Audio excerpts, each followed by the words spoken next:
Heureuse de vous retrouver au compte de ce condensé de l'actualité de la semaine. Mesdames et messieurs, bonsoir et bienvenue. Le secrétaire général du syndicat libre des enseignants et chercheurs de Guinée, Aboubacar Souma, dénonce une violation des droits des formateurs et met en garde contre toute décision unilatérale quant à l'ouverture des classes prévue le 15 septembre prochain. Une opération d'assainissement menée par la société Sublime Clean Service s'est déroulée ce dimanche dans la commune de Kalou. Objectif, donner un éclat particulier aux plages de la dite commune. Nous en parlerons dans ce journal. L'ONG 4 cantons humanitaires vole au secours des sinistrés des inondations et du glissement de terrain de Mania début semaine. Cette structure a fait un don de quantité dans ce sens. Les précisions, c'est dans cette édition d'information. Une fois de plus, bonsoir et bienvenue. L'occasion d'une rencontre organisée ce mercredi 27 août 2025 avec les acteurs sociopolitiques, le président de la Haute Autorité de la Communication, Boubacar Yassine Diallo, a annoncé de nouvelles mesures de régulation en vue du référendum constitutionnel prévu le 21 septembre. Marie-Madeleine Pivi. La Haute Autorité de la Communication, HAC, a organisé une rencontre à son siège ce mercredi avec les partis et mouvements politiques pour définir les règles de couverture médiatique pour la campagne référendaire prévue le 21 septembre 2025. Pour le président de la HAC, l'accès à une couverture médiatique est chose possible dans les médias privés comme publics, tout en leur soulignant qu'il existe les règles et les interdits afin de garantir un processus électoral transparent et équitable. J'ai été frappé par la qualité de la représentation et la diversité de cette représentation. Et nous avons beaucoup appris en tant qu'instance de régulation. Il y a eu beaucoup de préoccupations que les acteurs ont soulevées à l'attention de la Haute Autorité de la Communication et cela nous permet de prendre des décisions avisées.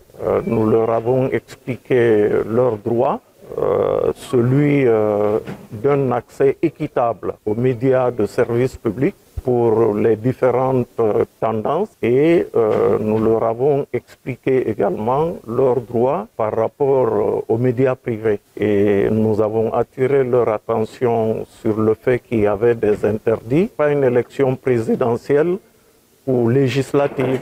Donc on ne parle pas de personnes, on parle du contenu de la Constitution.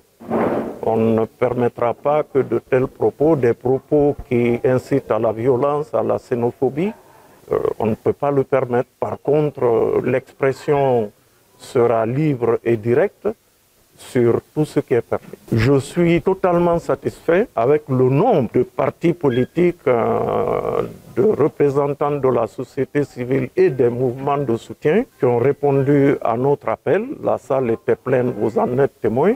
Et j'ai surtout apprécié la qualité de la représentativité et la qualité des interventions. Ça nous a rassurés et ils nous ont fait beaucoup de propositions. Il y en a que nous prendrons en compte. Les partis et mouvements politiques disent être satisfaits de cette rencontre. Pour eux, la couverture médiatique permet aux citoyens d'être informés. Dès qu'on a entendu que la HAC a convoqué et puis ils veulent échanger avec les mouvements, les partis politiques. D'abord, nous avons un mouvement qui est installé sur toute l'étendue du territoire. Et nous, dès la semaine prochaine, nous allons commencer nos meetings. Et nos meetings doivent être médiatisés. Parce que, vous savez, il y a beaucoup de mouvements aujourd'hui, ou bien des partis politiques même, ils font l'interview seuls. Et tandis que le référendum, c'est pas ça. Il faut venir sur le terrain et prouver ta capacité de mobilisation. Et nous, nous savons que nous sommes prêts. On vient, on fait des sensibilisations. Ce que nous nous demandons, c'est-à-dire que chacun doit se ressaisir pour la violence, c'est tout. Suite à cette rencontre, les deux partis affichent une satisfaction de ce qui concerne l'accès équitable des partis politiques aux médias audiovisuels pour un référendum sûr et apaisé. La rentrée scolaire en Guinée fait l'objet d'une vive polémique. Le syndicat libre des enseignants et chercheurs de Guinée s'oppose fermement à la date du 15 septembre fixée par le ministère de l'enseignement préuniversitaire et de l'alphabétisation. Doussou Kourouma pour nous en dire plus. L'Association libre des enseignants de Guinée, SLEG, a tenu une réunion d'urgence à leur siège pour dire non à cette ouverture des classes prévue le 15 septembre prochain, chose que les enseignants trouvent inhabituelle. Pour eux, Il est impossible d'envisager la rentrée des classes avant fin septembre à cause des fortes pluies qui pourront être un véritable danger pour les enfants, mais aussi par manque de préparation des parents d'élèves. Actuellement, il pleut énormément. Il ne faut pas accepter qu'avant fin septembre, qu'on envoie les enfants en classe. Ça c'est d'abord sur le plan de sécurité des enfants, mais sur un autre, sur un autre aspect aussi, financièrement, aucune partie n'est prête, tant au niveau des enseignants qu'au niveau des parents d'élèves. Ça n'a jamais été décidé que l'ouverture va être faite au mois de septembre. Connaissant très bien la pluviométrie de chez nous, au mois de septembre, la date d'ouverture des classes soit fixée sans nous, hein, alors qu'en partenariat, nous avons l'habitude, n'est-ce pas, d'échanger sur tous les aspects. On analyse sur tous les paramètres. Est-ce que cette date-là, n'est-ce pas, est conforme? Est-ce que c'est une date qui est acceptable par l'ensemble, n'est-ce pas, des parties? On voit le volet public, enseignement public, on voit le volet enseignement privé, on analyse avec les représentants de l'enseignement privé. Ensemble, nous prenons une décision pour l'ouverture des classes. Mais cette fois-ci, ça n'a pas été le cas. Nous apprenons que c'est une chose qui a été décidée depuis l'année dernière. Mais je m'inscris en faux. Nous n'avons pas décidé de cela. Le président de l'Association libre des enseignants de Guinée affirme que les accords passés avec le département de tutelle il y a environ un an n'ont pas encore eu de suite. Nous, pour ce qui concerne l'éducation, jusqu'à présent, rien n'est fait. Lorsque nous rencontrons les autorités, elles nous disent que la commission a travaillé, il reste maintenant le temps de nous appeler pour que nous puissions ensemble travailler là-dessus. Donc, toutes nos revendications, à savoir le statut, l'harmonisation, n'est-ce pas, des primes d'incitation, l'engagement des enseignants contractuels, n'est-ce pas, de Conakry à la fonction publique. Toutes ces questions-là ont été posées et depuis près d'un an comme ça, ils sont en train de traîner, on n'a pas de suite. Pour éviter les bras de fer avec le département de tutelle, l'Association libre des enseignants de Guinée affirme que cette décision est non politique, mais plutôt il s'agit de défendre la voix des enseignants et des parents d'élèves. Nous ne voulons pas aller à un bras de fer avec notre département de tutelle. Aujourd'hui, nous sommes à une période de transition, une période qui parle des mesures exceptionnelles parce que c'est un régime d'exception. Nous sommes à l'orée du référendum qui est déjà programmé dans moins de 2 semaines. Nous ne voulons pas, comme je l'ai dit tantôt, nous ne voulons pas aller en bras de fer avec notre département de tutelle. Il faudrait qu'ils comprennent que nous sommes en train de défendre la voix des sans-voix qui sont les enseignants. La voix des sans-voix qui sont les populations. Cette population, d'où les mamans sont en train de souffrir pour pouvoir trouver les prix des tenues, pour souffrir pour pouvoir trouver les cahiers et les bics. Ce n'est pas le moment de dire que c'est une décision politique. Nous pensons que, étant partenaires sociaux à nous, on aurait dû s'asseoir autour de la table, leur expliquer réellement les préalables qui feront en sorte qu'il y ait une ouverture paisible. La rentrée scolaire prévue le 15 septembre en Guinée aura-t-elle lieu? Le ministre de l'Éducation préuniversitaire et l'Association libre des enseignants de Guinée trouveront-ils un terrain d'entente? Attendons de voir. Longtemps laissé à l'abandon, jonchée de déchets et envahie par les ordures ménagères, la plage de Kaloum a retrouvé des couleurs ce week-end grâce à une opération d'assainissement menée par la société Sublime Clean Service, une initiative saluée par les habitants qui espèrent voir ce genre d'action se pérenniser. Reportage signé Guinée Buzz.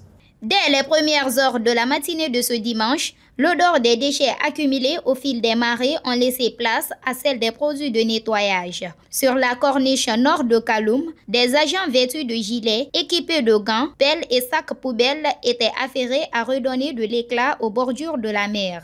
Les PDG de Sublime Clean Service et Cicela Multiservice s'expriment.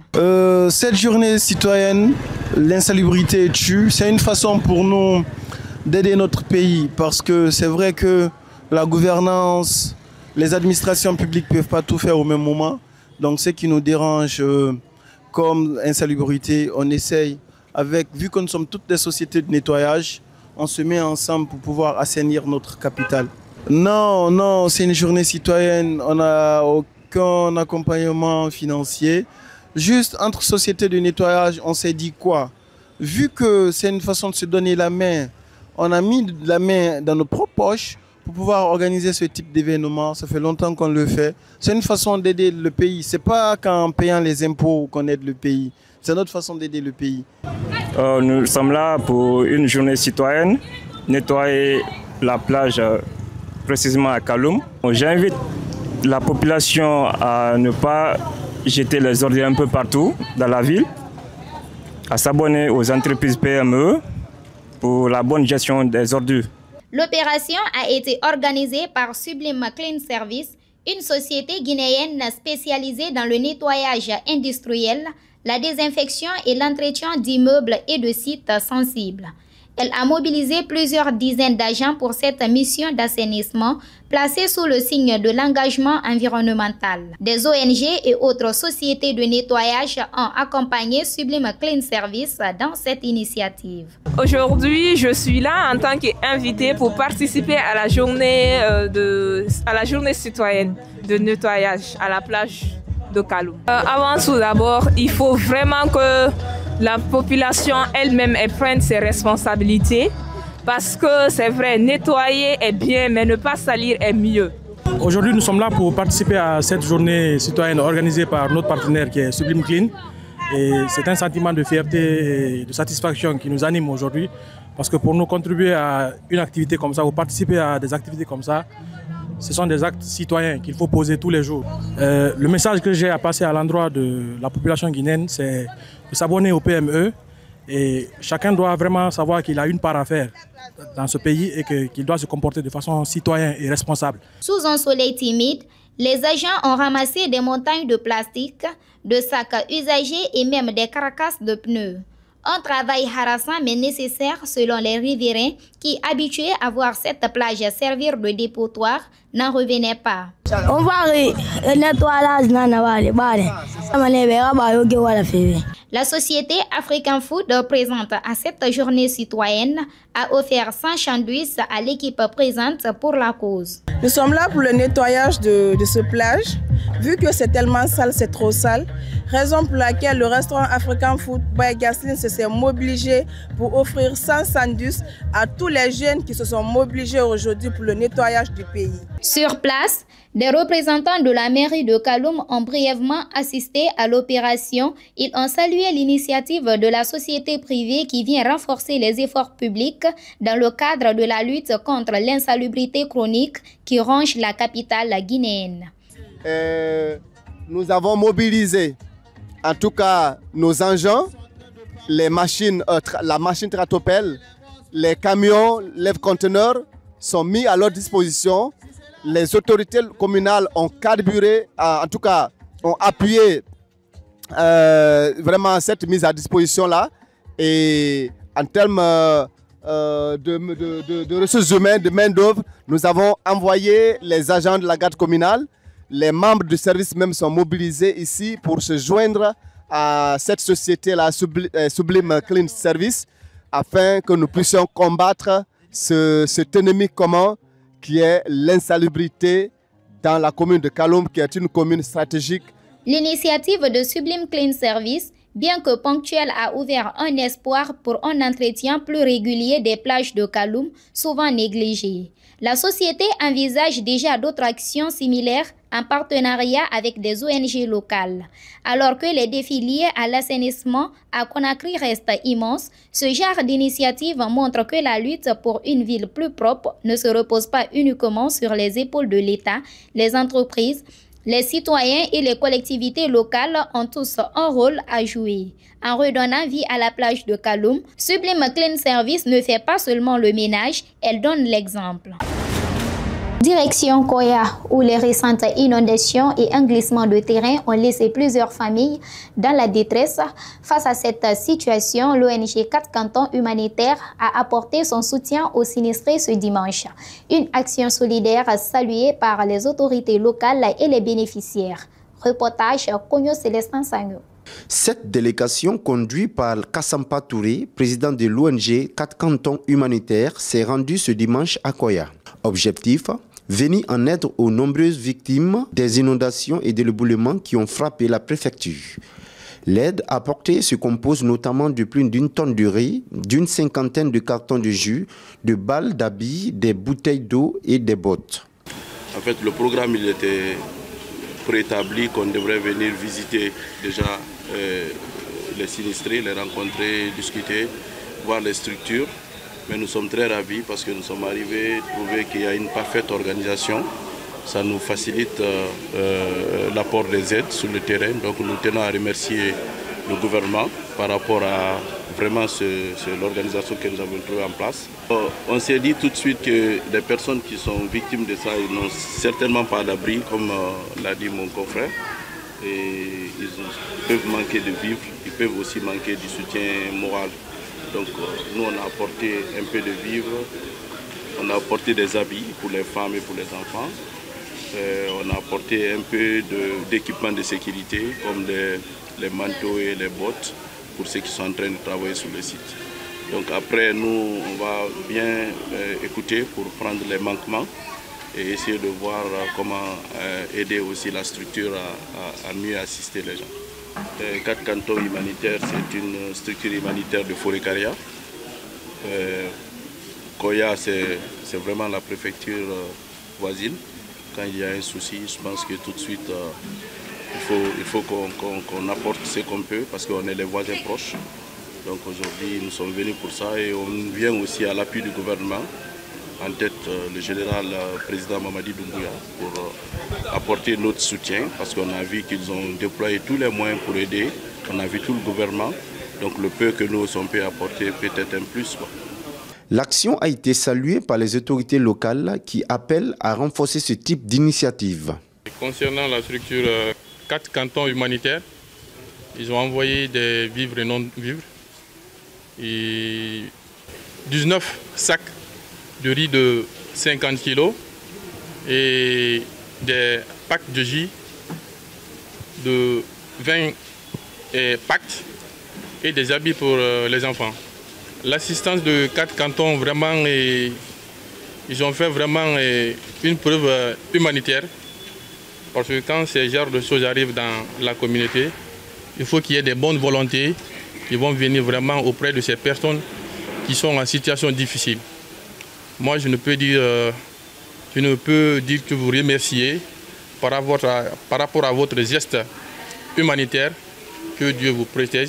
Et nous tendons la main aussi à d'autres partenaires qui viendront toujours dans ce sens pour aider ces personnes qui sont dans cette situation.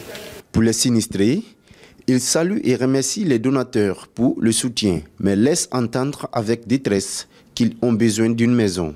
Pour les 4 cantons de Forêt-Caria, on vous remercie très bien de vous aider, de vous faire comme ça. C'est eux qui augmentent la chance de secteur. Dès que vous donnez bonne chance, bonne augmentation, trop de milliards, bon sabbat, parce que vous avez bien fait pour nous. On a acquis très bien, on mange matin, soir, comme la nuit. Mais alhamdulillah, ce n'est pas le cas. Ce qu'on a enquête maintenant, quand on quitte ici, on doit rentrer. On va pour tous les bonnes volontés, le président jusqu'au bas, tout le monde, ce qui est le moins, va nous aider pour gagner, on va rentrer.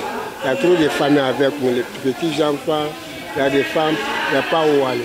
Même si on mange, ça ne va pas, voilà, dans le ventre très bien, quoi, parce qu'il y a des soucis, quoi.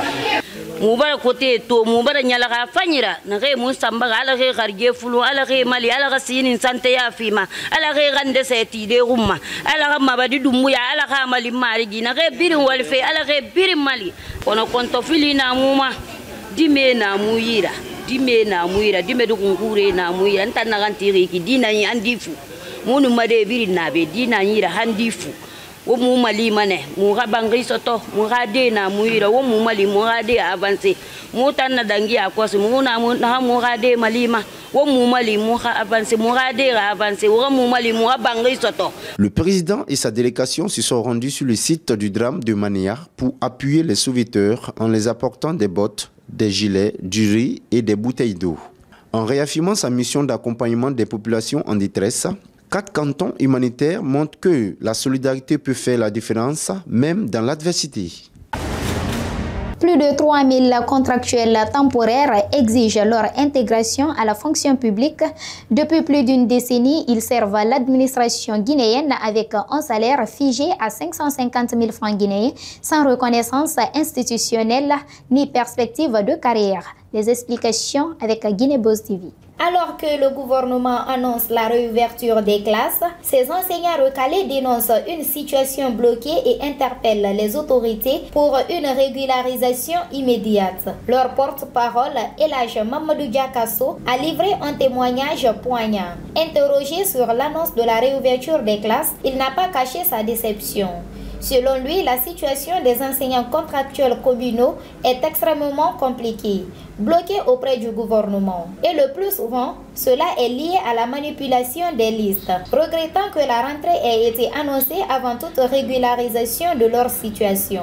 Le porte-parole a ensuite apporté des précisions sur la classification des enseignants contractuels en Guinée. Actuellement, parmi les contractuels communaux de Guinée, il existe 3 catégories. Ceux qui ont été retenus, 10 000, ceux qui ne l'ont pas été, 4 000, et enfin ceux de la zone spéciale de Conakry, 1718. Certains d'entre eux ont franchi toutes les étapes, y compris la biométrie, mais leur statut n'est pas reconnu, a expliqué Elhadj Mamadou Diakasso, soulignant une injustice manifeste à leur égard. Le collectif réclame l'intégration de ses membres avant le 31 août, au-delà de 2 ans d'arriérés de primes pour les recalés et 9 mois d'arriérés de salaire pour les enseignants contractuels communaux engagés à la fonction publique. La revendication principale reste claire, l'intégration à la fonction publique. Hormis, ils prendront toutes les dispositions nécessaires. Dans la foulée, ils ont lancé un appel au président de la République pour réparer cette injustice, a-t-il plaidé, rappelant que la majorité n'a pas perçu les primes promises. Djekedou, à l'occasion d'un match de football organisé par les autorités locales, le docteur Makanera a lancé un message à l'endroit de la jeunesse. Alors que les forces vives de Guinée projettent une marche le 5 septembre prochain, il a fait une mise en garde contre les manifestations violentes et leurs conséquences sur l'avenir des jeunes.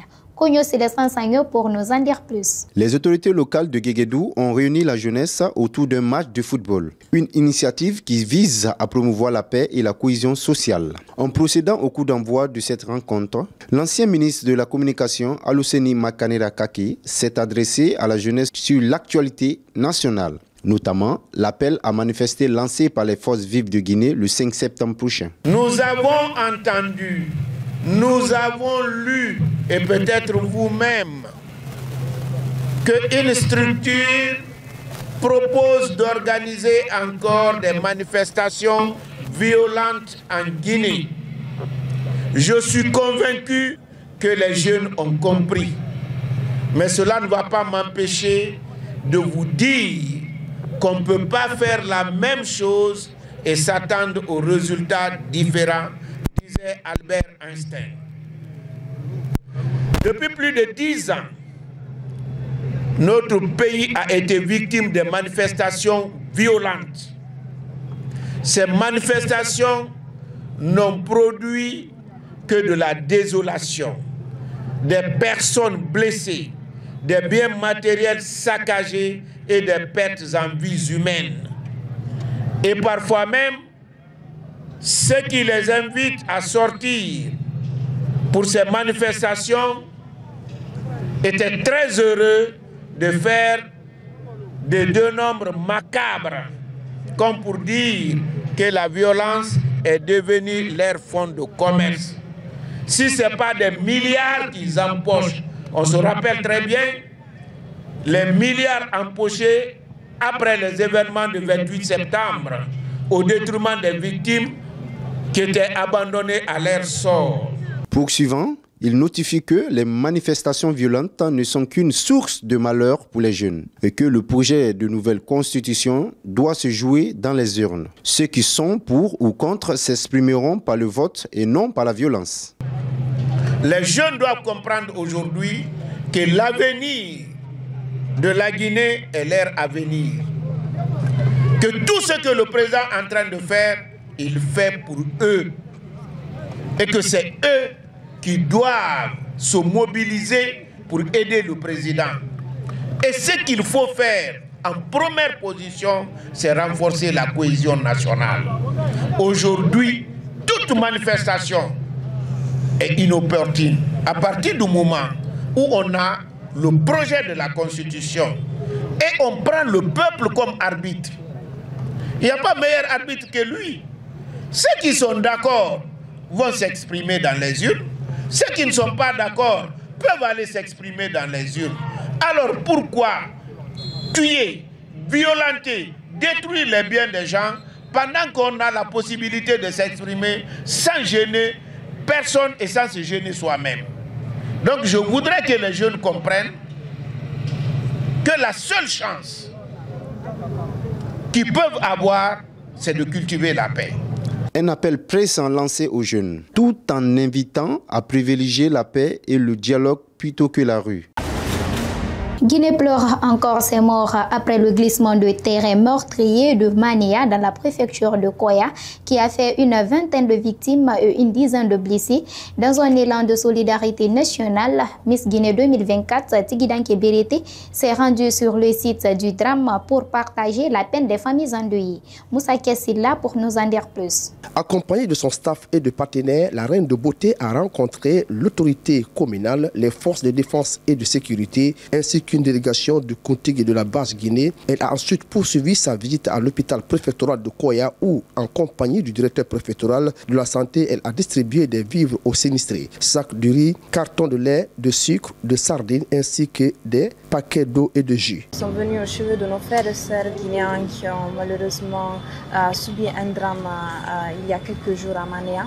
Nous sommes aussi venus rendre visite à nos compatriotes qui ont malheureusement perdu leur habitation. Face à ce drame, nous avons pensé d'envoyer des gestes à ces sinistrés, à nos frères. Et j'appelle tous les Guinéens à faire de même parce que chaque geste compte. Il est important de rester unis et d'apporter du soutien à nos frères et sœurs. Ce geste solidaire a été salué à la maison des jeunes de Koya par le représentant de l'agence en charge des catastrophes naturelles en Guinée. Je suis la Miss Guinée, Tigidanké Berete, vraiment qui a eu la volonté de venir auprès de ces sinistrés de l'inondation qui a été passée à Mania la semaine dernière. Elle est venue avec des dons de vivres et non-vivres qui est composé de sucre, et des sacs de riz, et des laits en poudre, et de l'eau et de sardines. Face donc à cette épreuve, la Miss a pensé à venir passer un moment avec eux en guise de soutien moral, mais aussi à soutenir, quelle que soit la manière, ses compatriotes sinistrés, car chaque geste compte, a-t-elle renchéri. C'est tout pour ce condensé de l'actualité de la semaine, aimables téléspectateurs. Merci à vous de l'avoir suivi. Restez connectés sur Guinée Buzz. Les infos continuent sur nos plateformes digitales, Facebook, Instagram, LinkedIn, TikTok, Twitter. Prenez soin de vous. Au revoir.